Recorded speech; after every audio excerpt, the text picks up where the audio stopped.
Welcome to the Lowcountry Report. I'm Angela McSwain, filling in for Allie McNair. Coming up, Bethany Marcinkowski of the United Way will be in the studio to discuss a group of students spending the week making a difference in our community. And later, Charlie Clark, the Chamber's Vice President of Communications, will be joining me to talk about the number of tourists visiting Hilton Head Island this summer. But first, these headlines. A group of homeowners in Sea Pines is concerned that the community's leaders are pushing for a special tax district to pay for dredging the community's waterways without getting residents' input first. They also have questions about a $21 million enhancement plan in the works called Roadmap 2020. They want to know how it will be paid for and who, property owners or tourists, will benefit. Residents are particularly concerned about a proposed resolution passed May 24th at a joint meeting of the boards of the Property Owners Association and CSA. The resolution is aimed at changing state law to allow the Hilton Head Island Town Council to create a special tax district encompassing Sea Pines. If the council approved the tax district, money for dredging Sea Pines waterways, including its privately owned marinas, would be raised by assessing property owners. Several waterways in Sea Pines are clogged with silt, making it difficult for boats to get in or out at low tide. About 223,000 cubic yards of muck must be dredged from the Harbor Town and South Beach marinas, Calabogie Cay, and Braddock Cove and Barnyard Cove creeks. The problem has been discussed for years with little progress made towards a solution. It's not yet known how much residents would have to pay and won't be for some time, said John McLaughlin, president of the CSA board. The total cost of the dredging, however, is expected to range from $7 million to $15 million. To follow the story, please visit islandpacket.com. Residents in Beaufort have a new choice for buying locally grown food. Created by a group of local food enthusiasts, Sea Island's Local Outlet, or Silo, is an offshoot of the Habersham Farmers Market. Products will include fruits, vegetables, meat, eggs, milk, cheese, breads, and desserts, according to the store's website. Customers can shop in person or place their orders online and pick them up on a designated market day. The store will also carry non-perishable items and refrigerated and frozen goods. For more information on the story, visit islandpacket.com. Well, after years of pleading for public funding, the Lowcountry Estuarium will almost certainly vacate its building on the corner of Port Royal's Paris Avenue and 14th Street by the end of the month. 2 months ago, the nonprofit Estuarium board notified its landlord it planned to move out. The estuarium's programs at the Coastal Discovery Museum, field trips to the sands and shrimp docks, and mobile presentations at festivals such as Beaufort's Water Festival will continue. And this fall, curator Bob Bender will use grant money to make 24 classroom presentations in Beaufort, Jasper, Hampton, and Colleton counties, though he had sought funding for 200 visits.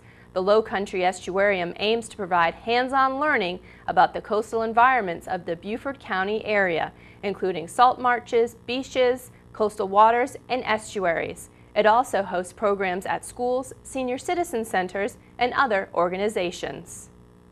Health officials in South Carolina have given up on a proposed major statewide campaign to reduce the amount of mercury in the environment and determine the extent of health risk to those who eat fish from the state's rivers and lakes. The officials say severe budget cuts due to the recession forced them to drop the plans. The campaign was envisioned 2 years ago as an extensive study to discover the extent of harm mercury has caused, especially in the areas of the Lowcountry and in the PD.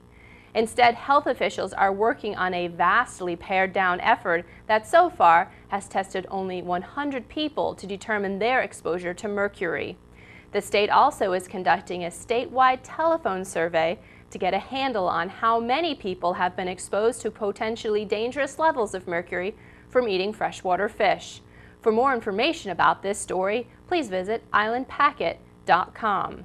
Well, if you are a fisherman in South Carolina, you need to make sure you have renewed your license. The new year for fishing licenses began July 1st in South Carolina, and the DNR is offering more ways for anglers to get licensed.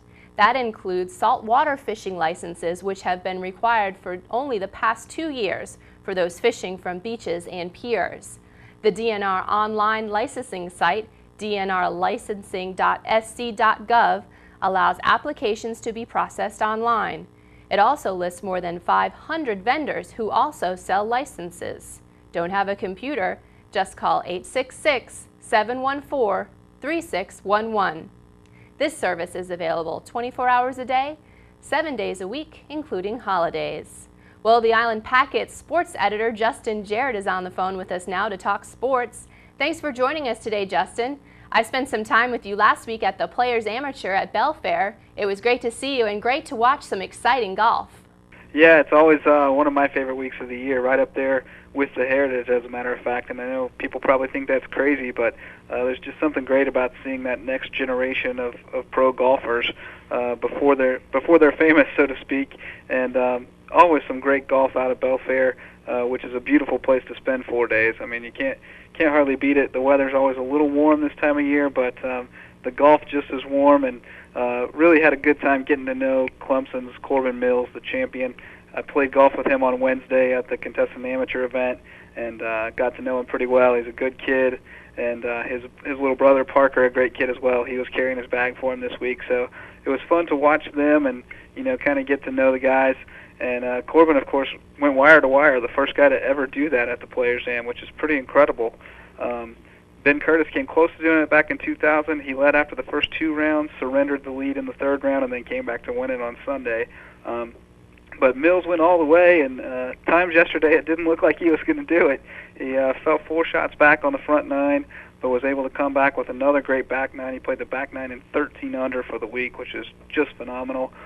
Made 4 birdies in his last 6 holes to chase down everybody, and made a pretty great up and down from just off the green at 18 to hold on and win it. So really an exciting week and fun to watch, and a much closer tournament than wire-to-wire winner would indicate, because there were several guys who had a chance to win it on Sunday and just couldn't make the shots down the stretch, and Corbin was able to do it. So amazingly, the first Clemson golfer to win the Players Am as well, which is phenomenal considering you've had guys like DJ Trahan, Lucas Glover, Kyle Stanley have all played here. So a lot of firsts, and certainly not the last either, which is the good thing. A little worried there with the Heritage sponsorship situation that the Players Am might go away too, but happy to see it back around, and both of my favorite work weeks of the year will keep going, right, Angela? That's right. My 2 favorite work weeks will also continue, which is fantastic. But it was great to have you out there last week, Justin, and we'll talk to you soon. This weather report brought to you by Beaufort Memorial Bluffton Medical Services, offering Beaufort Memorial's quality care close to home.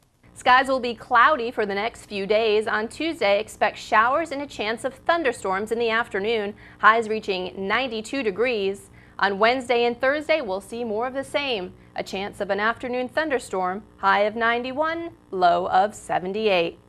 When we come back, I'll be joined by the United Way's Bethany Marcinkowski. Please stay with us.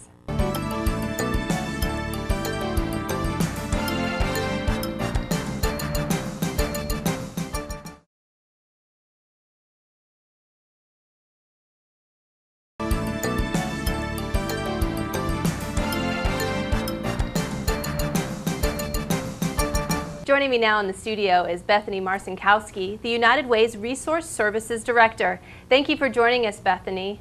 Well, thanks for having me today. Now, you're just beginning a very busy week coordinating all the teenagers with the Catholic Heart Work Camp. How did the United Way get involved with this organization? Well, actually, they came knocking on our door 13 years ago and said, we'd like to bring a mission group here. Would you be interested in partnering with us? And we said, absolutely, and it's been happening each year, each summer ever since then, and it's grown, and it's a tremendous outcome in our community. Yeah. Now tell me about the young people that come each year. Where are they from, and how do they get involved? Well, all of these kids are high school kids. They're all involved in Catholic youth groups in their communities, and these kids come from all over. I think this year the furthest away group is Michigan. There's a bunch of people here from Illinois, Tennessee, North Carolina, Florida, South Carolina. They kind of come from all over. Wow. What's Yeah. a typical day like for them? How early are they up in the morning, and what happens once they wake up? Well, I think they get up pretty early, and they have breakfast and they have program, which would include some sort of a spiritual Christian mass. And then they hit the streets about 8 o'clock. They go to their sites. All of the sites are in Beaufort and Jasper County. So they're staying at the Hardyville School Complex. It's pretty central to all of the sites. I think probably the furthest site would be about 45 minutes to an hour. So they go to the site and they paint and do yard work and squirt each other down with hoses as they're power washing the houses. Some sites are building wheelchair ramps. In fact, we've got several of those this year. And lots of others, we're making sure that the folks have safe entrances and exits out of their homes, so we're building steps and handrails to and from their houses. Wow, how many work sites are there, and how were the families or people chosen to receive this great help? Well, there's about between 50 and 60 work sites, and all of these are referrals from other agencies, either our partner agencies or other nonprofits in the community, churches and food banks. Oh, okay. So, and then what kind of work will the young people be doing? they are mostly doing the simple things. They paint. They do a lot of painting. Mm-hmm. All of the paint since the beginning of this project has been donated by Hilton Head Bluffton Glidden, which is a huge resource for us. They do lots of painting. They fix screens. They repair holes in walls. They do a lot of yard cleanup and a lot of debris hauling off. Anything to make the resident's home look better and feel better for the resident. That's great. Now, what are the residents? Are they just so happy to have this work done for them? Are they? Oh my gosh, they are thrilled. You know, a lot of these people don't even see anybody all week long.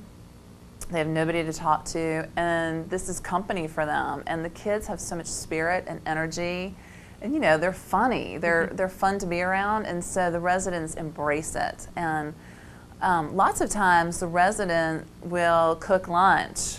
You know, cook a big Southern meal for the kids while they're there, and buy them treats. Particularly this time of the year, they buy them lots of ice cream. I know, it's so hot out there this week. They're gonna need all the ice cream. Crazy hot. Mm-hmm, definitely. Now, you mentioned Hilton Head Bluffton Glidden. Are there any other groups that help make this week possible? Well, I've got volunteers, local volunteers in the community who are, you know, skilled. Some are retired contractors. Some just have a lot of home building, repairing kind of experience.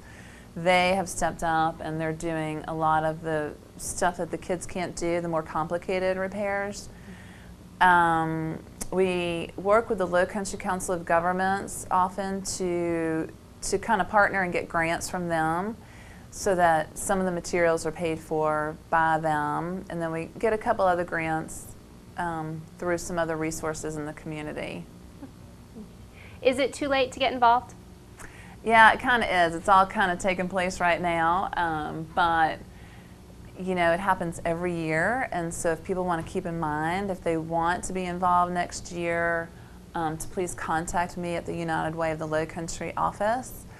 And as well, if people know anybody in need that could use a little extra helping hand, you can let me know that as well. Fantastic. Now, how can people learn more about this week's camp and about the United Way? Well, they can go to our website, uwlowcountry.org, or if they want to learn more about the Catholic Heart Work Camp itself, they also have a website that you can go to. Thank you so much, Bethany. I appreciate you taking out the time to speak with me today. I know you're super busy, so thank you so much. Well, you're welcome, and thanks for having me. Thanks. We'll be back after the break with the Chamber's Charlie Clark.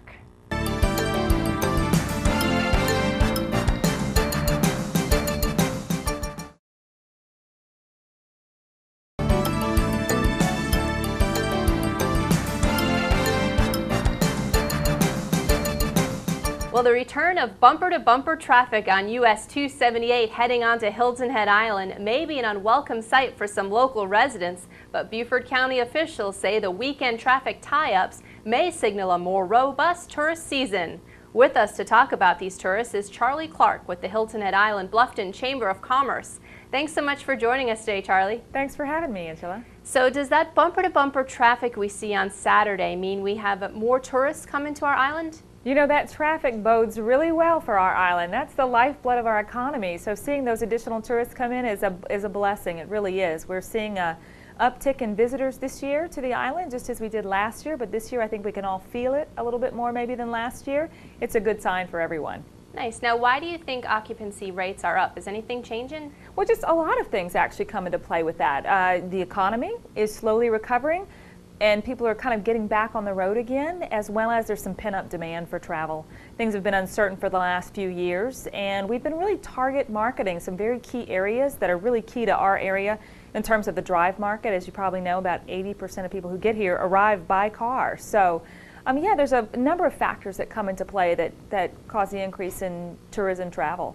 Now, where do most of our tourists come from? You know, it's funny, most of our tourists come from, it's almost a shotgun effect in the Northeast. Some of our drive markets, which some people find really unusual, are Chicago, New York, Ohio, no big secret there, one of our top markets, as well as New York, Pittsburgh, of course, Atlanta, Charlotte are also big markets for us. But many of our folks, about 70% of them come and come again. They've been coming for many years and heading our way again year after year. Nice. What's a typical Hilton Head tourist look like? A typical Hilton Head tourist is going to be here for a remarkable amount of time, is what I think is most surprising to most. You know, American vacations are shrinking, actually. We've now become worse than the Japanese in terms of the amount of vacation time we actually take. The average length of a vacation on Hilton Head is about 5.6 days. We actually kind of buck that trend because we have so much home and villa inventory here on the island. You see a lot of families coming together. Another trend we see in terms of traveling is sort of a multi-generational. That's a hot trend right now that is on the uptick to what they call togetherness traveling. Maybe you're traveling with your family. Maybe you have a group of friends together, a girlfriend getaway, that type of thing. And men are now doing their own getaways as well. So travel has kind of changed and is branching out into a lot of different areas. Nice. So we have definitely seen that the typical Hilton Head Island tourist has changed over the years? I think our core is always going to be, especially in the summer, Memorial Day to Labor Day is high season for us. And that family traveler, that's going to be our core in the summer. But in the off season, in the spring and in the fall, you also see couples traveling together, that type of thing. The age demographic changes a little bit with that, as well as a lot of other kind of variable demographics. But those are the shoulder seasons, are where we'd really like to focus some of the attention to get travelers moving during those times to Hilton Head Island. Excellent. Now, do those tourists ever complain about the traffic getting onto the island? You know, ironically enough, they don't. We don't hear that complaint a lot from travelers, and a lot of residents are often surprised to hear that. But as I mentioned, you know, if you come in from Chicago or New York, traffic is a really relative term. What we would consider traffic, many of those folks are just excited to be coming to Hilton Head and see it as part of the deal. It's not something we hear a lot of in terms of negative comments at all. I grew up in Rhode Island, and we used to go to the Cape all the time, Cape Cod, and we used to wait in traffic every Friday afternoon, and it was the way it was. It's almost sort of the rite of passage that says you're almost there, and you'll see people driving along too. They might stop at our welcome center and grab some brochures, and they're reading what they're going to be doing once they get to the island. Mm-hmm. Do you have any tips for visitors who might be watching? I think the biggest tip I can give visitors is relax and have a really great time. We have so many folks, like I said, who've been here time and time again. They kind of get to know the secrets of traveling to Hilton Head. One of the great ideas, especially if you're staying in a villa in one of the resorts, is go ahead and get your bikes ahead of time. Go ahead and rent your bikes and have them there when you arrive. There you don't have to wait, and they can be there for the duration of their trip. A lot of travelers also like to maybe avoid the 3 p.m. rush at the grocery store. When you get in, maybe enjoy your beach time a little bit and kind of stock up for your villa later that night or the next morning to avoid sort of the lines at the grocery stores. I have a few friends that live in Bluffton, and they have told me that lots of tourists are now stopping in Bluffton before they get to the island to pick up their groceries. That does not make them happy. Yeah, that is a well-seasoned traveler right there, I'll tell you. Those folks who understand that, you know, there's grocery stores all along the route, so choose carefully. But, you know, our grocery stores have really benefited. I mean, they've had a couple of really great years, too, in terms of the uptick in tourism. So it's kind of, I think people forget that we're all in the tourism business. You know, whether you're a banker or a grocer or a hotelier, we're all in the tourism business. We all enjoy the 200 plus restaurants and the things we have based on that tourism economy. So it's a nice trade-off, and I think residents are used to that. They're used to having the benefits and understanding that in the summer things are going to be a little more hectic than usual. Absolutely. Well, thank you so much for joining us today. We hope the Chamber continues to report good tourism news throughout the entire summer. We do too, Angela. Thanks. Our pet of the week is Camo. She is a 5-year-old domestic short hair mix. She would love to be a part of your family. Call the Palmetto Animal League at 645-1725 or visit palmettoanimalleague.org to learn more about Camo. Well, that's it for this edition of the Lowcountry Report. I'm Angela McSwain, and we'll see you next time.